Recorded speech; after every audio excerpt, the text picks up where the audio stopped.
का काम किया गया। लगातार अपने ही प्लांट के ईंट, बालू, सीमेंट आदि का उपयोग किया गया।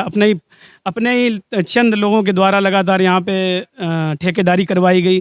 केवल चुनिंदा उनके गिने चुने 2-4 लोग थे, सिर्फ उनका ही विकास हुआ और अपना ही विकास हुआ, जो आज से 20 साल पहले गरीब बनकर अपने नगर में चुनाव लड़ने के लिए आए थे, जिनको यही समाज ने पूरा सांत्वना दिया था कि हम आपको जिताएंगे। आज उनके घर में 10-10 गाड़ियाँ हैं, फॉर्च्यूनर हैं और सैकड़ों बीघा ज़मीन हो गई है। 20 साल से भ्रष्टाचार और जनता के हित को ना ध्यान में रखते हुए अपनी जेब भरता रहा है।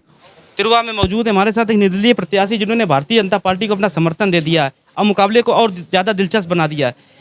भारतीय जनता पार्टी की प्रत्याशी मिताली गुप्ता जी हैं, उनके भाई भी हमारे साथ मौजूद हैं और निर्दलीय प्रत्याशी के रूप में संजय गुप्ता बउआ भैया हैं, जिन्होंने भारतीय जनता पार्टी को अपना समर्थन दिया है। जानते हैं क्या कारण रहा। आप संजय गुप्ता बउआ भैया के कैंप के हैं, क्या लगता है क्यों आपने समर्थन दिया चुनाव के ऐन समय पे?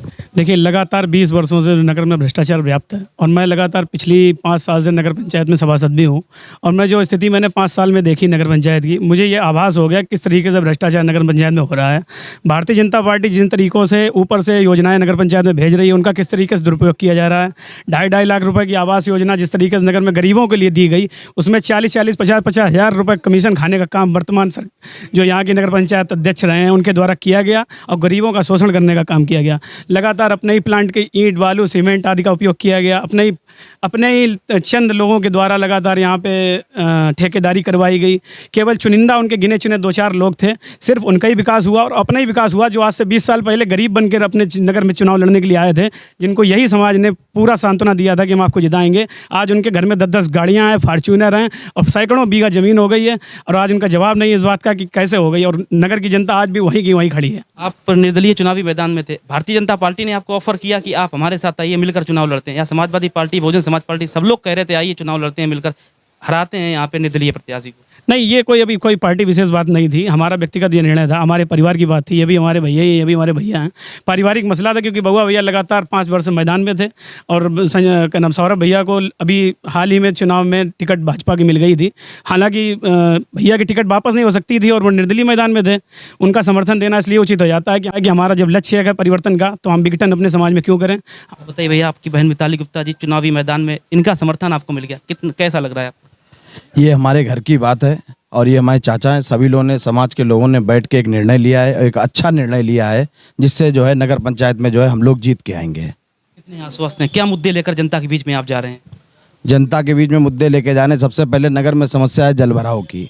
आप अगर निकलेंगे तो हर गली में आप देखिएगा नालियों का पानी जो है रोडों पर घूम रहा है और इसके बाद में बहुत सी चीज़ें ऐसी हैं जो आपको भी आगे वाले समय में आपको दिखाई पड़ जाएंगी सारी। आपकी अगर बहन जीतती हैं तो क्या काम करेंगी जो अभी तक नहीं हो पाए, आगे होंगे? हमने अपने मैनिफेस्टो में बहुत सी चीज़ें ऐसी दे रखी हैं, जैसे नगर में अभी तक जो है एक भी पार्क नहीं है, वो पार्क हम बनाएंगे। उसमें ओपन जिम नहीं है, वो जिम बनाएंगे।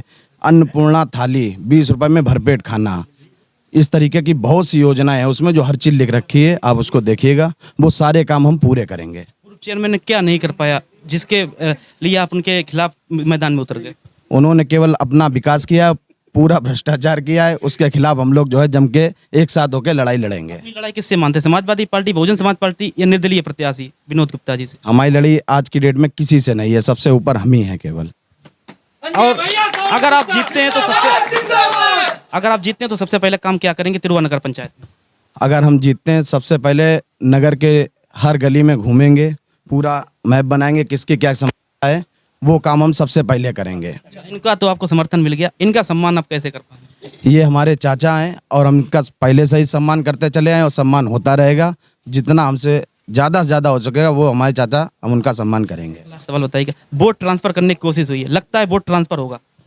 वोट ट्रांसफर की कहीं बात नहीं, एक साथ मिलके और दोनों लोग चुनाव लड़ेंगे और जो वोट था दोनों लोगों का बराबर साथ ही जो है वोट मिलेगा। हुआ भैया, आज इनको आपने समर्थन दिया है, क्या लगता है किन मुद्दों पर समर्थन दिया है? हम अपनी नगर की देवतुल जनता के लिए ये फैसला हमें लेना पड़ा कि जनहित में जो हमारा 5 साल पहले भी बदलाव का लक्ष्य लेके बीड़ा उठा के हम हमारे नगर उसी जनता के स्वाभिमान को रक्षा करते हुए हमने ये निर्णय लिया है कि हम मिताली गुप्ता, हमारी जो भतीजी है, उसके लिए हम तन मन धन से, और हमारे जो भी सर्व समाज के साथी रहे जो हर जगह पे हमारे छाती से पहले अपनी छाती को उड़ा के हमारा सहयोग किया है, उन सभी से निर्णय करने के बाद ये फैसला हुआ है कि हमारी भतीजी मिताली गुप्ता को बहुत ही अधिक वोटों के साथ जिता के नगर पंचायत की कुर्सी में बैठालना है। और जो 20 साल से भ्रष्टाचार और जनता के हित को ना ध्यान में रखते हुए अपनी जेब भरता रहा है, उसके खिलाफ जो हमारे और जो भी हमने उन्होंने जनता से वादे किए थे, जनता के पक्ष में ना करते हुए जनता को आज उसके रहमो करम पे छोड़ दिया। जो सरकारी योजनाओं का लाभ था वो अपने घर पे रखा, अपने चुनिंदा ठेकेदारों द्वारा अपने घर में रखता रहा।